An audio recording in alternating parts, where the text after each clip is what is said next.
Next question जो है वो पेज नंबर 92 पे एग्जाम्पल नंबर 4 का क्वेश्चन में गिवन है a car start from rest. अब कोई भी कार अगर कोई भी बॉडी अगर रेस्ट से स्टार्ट होती है तो उसकी वेलोसिटी कितनी होगी? Initial velocity 0। क्वेश्चन में गिवन है रोल डाउन अ हिल, मतलब एक हिल पे रोल डाउन कर रही है विद कांस्टेंट एक्सेलरेशन। एक कांस्टेंट एक्सेलरेशन से वो रोल डाउन कर रही है, मतलब जो भी उसमें एक्सेलरेशन होगा यूनिफॉर्म होगा, कांस्टेंट होगा। It travel a distance of 400 metre, तो डिस्टेंस ट्रेवल कर रही है 400 मीटर का और टाइम है उसमें 20 सेकेंड। 20 सेकेंड का टाइम है। तो आप इसको यूज कर सकते हो। आपके पास 3 फॉर्मूले हैं, ध्यान से देखिए कौन से फॉर्मूले से हो सकता है जिसमें टाइम का भी गिवन हो, एस भी गिवन हो, यू भी गिवन हो। तो s is equal to u t plus half a t square. So s is 400, u की वैल्यू 0, टाइम 20 लिख के क्या करेंगे क्योंकि वो तो 0 हो जाएगा, ए और 20 का square. So this one is 400 and this one will also be 400. So 400 upon 400 into 2 is it, क्योंकि ये तो पूरी वैल्यू कितनी हो जाएगी 0, तो ये वाली 2 इसके साथ मल्टीप्लाई होगा और ये होगा a के बराबर। सो यहाँ से a की जो वैल्यू आएगी वो आएगी a is equal to 2 metre पर सेकेंड स्क्वायर। तो एक्सेलरेशन जो कांस्टेंट एक्सेलरेशन उस क्वेश्चन में है वो ये है 2 मीटर पर सेकेंड स्क्वायर। ना क्वेश्चन में आपसे पहला क्वेश्चन तो यही पूछा था, फाइंड इट्स एक्सेलरेशन, तो हमने पहला एक्सेलरेशन निकाला। Find the force acting on it if its mass is 7000। तो अब फोर्स पूछ लेगा तो क्या बहुत बड़ा पूछ लिया उसने। फोर्स है formula m × a, mass 7000 kg, acceleration आपने अभी निकाला 2 मीटर पर सेकेंड स्क्वायर, फोर्स आ गया 14700 या 7000 जो भी होगा। क्वेश्चन में आपको गिवन है 7000, तो हम 7000 लेते हैं केजी मीटर पर सेकेंड स्क्वायर। एफ की जो वैल्यू आएगी 14.123 न्यूटन, यही तो हमसे पूछा। तो पहले जो क्वेश्चन थे F is equal to M × A पे थे। सेकेंड वाला क्वेश्चन में आपको जो प्रीवियस चैप्टर है उसका भी नॉलेज चेक कर लिया, तो आपको क्वेश्चन ऐसे नहीं मिलेगा कि M की वैल्यू देगा, F की वैल्यू देगा, एक्सेलरेशन पूछेगा, नहीं, कंडीशन देके भी पूछ सकता है जैसे इस क्वेश्चन में हुआ। नेक्स्ट क्वेश्चन देखते हैं।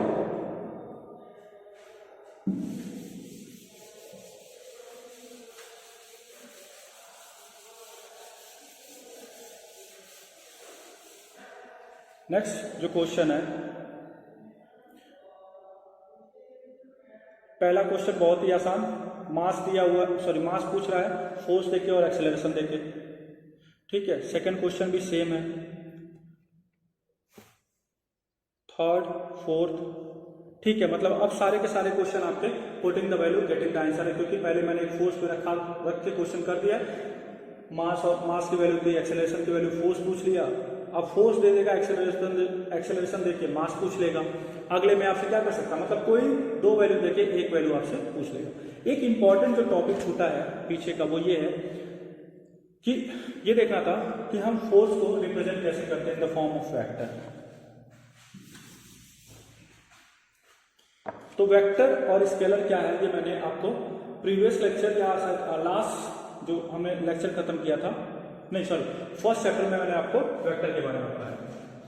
तो F is equal to M × A। अब मास यहां तो क्या है, मास आपका कैसा होता है, स्केलर क्वांटिटी।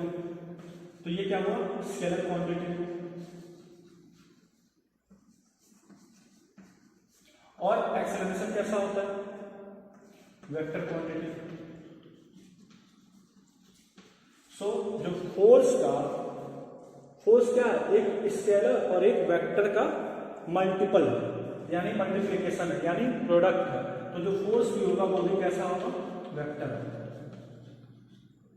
अब वेक्टर को लिखते कैसे हैं, तो वेक्टर के ऊपर हमेशा हम बार लगा के लिखते हैं, ठीक है, मतलब एक arrow M × A। So this is the vector representation of force. Force का वेक्टर रिप्रेजेंटेशन कैसे है, एफ पे arrow is equal to mass into acceleration पे एरो। ठीक है, तो इस तरीके से हम वेक्टर के फॉर्म में फोर्स को रिप्रेजेंट करते हैं। यहीं से एक चीज देख लेते हैं कि F is equal to M into A. क्या इसमें फर्स्ट लॉ भी इंक्लूड है? जैसे फर्स्ट लॉ क्या कहता है कि अगर कोई बॉडी कांस्टेंट वेलोसिटी से चल रही है तो वो हमेशा कांस्टेंट वेलोसिटी से ही चलता रहेगा अनटिल अनलेस हम उससे कोई एक्सटर्नल फोर्स देके रोकें। यही होता है कि अगर हम उसको कोई एक्सटर्नल फोर्स देके रोक देते हैं तो बॉडी रुक जाएगी, अदरवाइज वो बॉडी वैसे ही चलती रहेगी। तो मैं मान लेता हूं कि कोई बॉडी था जिसका इनिशियल स्पीड v1, क्योंकि कांस्टेंट वेलोसिटी है तो v2 भी कितना होगा? v1। समझ में आया? एक्सेलरेशन क्या होता है? v minus you upon T. क्योंकि वेलोसिटी बदला ही नहीं है तो यहां पे क्या हो जाएगा? v1 minus v1 upon T. और एक्सेलरेशन कितना आएगा? 0। एक्सेलरेशन कितना आएगा? 0। समझ में आया? तो आप f की जगह पे भी रखोगे तो m इंटू 0। मतलब कोई बॉडी अगर चल रही है तो वो चलती रहेगी। यहां से भी प्रूव हो गया नहीं? सो इसको क्या कह सकते हैं? The Newton first law of motion as a special case of Newton second law of motion. क्यों? क्योंकि यहां पे क्या हो गया? एक्सेलरेशन यहां पे 0 है। समझ में आया? कोई प्रॉब्लम? और अगर कोई बॉडी रेस्ट में है, मान लो इनिशियली कोई बॉडी थी, इनिशियली उसका 0 था, तो जब बॉडी स्टार्ट ही नहीं हुई है तो उसकी फाइनल वेलोसिटी क्या होगी? वो भी 0 होगी। भाई बॉडी स्टार्ट ही नहीं हो रही है तो फर्स्ट लॉ क्या कहता है कि जिस कंडीशन में है उसी कंडीशन में रहना चाहिए।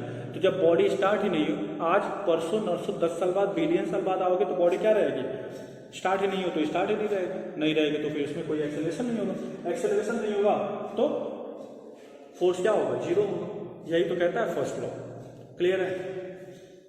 सो these are the some application of the Newton second law of motion.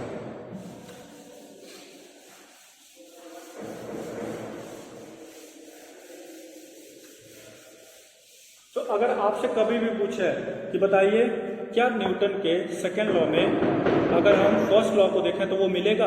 हाँ मिलेगा। कैसे मिलेगा? आप उसकी इनिशियल वेलोसिटी मान लीजिए कि उसकी कुछ इनिशियल वेलोसिटी थी और हम, क्योंकि फर्स्ट लॉ यही कहता है कि बॉडी कांस्टेंट वेलोसिटी से चल रही है तो चलती रहेगी, मतलब अपने रेस्ट के पोजीशन को, अपने यूनिफॉर्म वेलोसिटी की पोजीशन को चेंज नहीं करेगा। तो जब नहीं करेगा तो उसकी फाइनल वेलोसिटी भी क्या रहेगी? 0। और एक्सेलरेशन उस समय क्या हो जाएगा? 0। फाइनल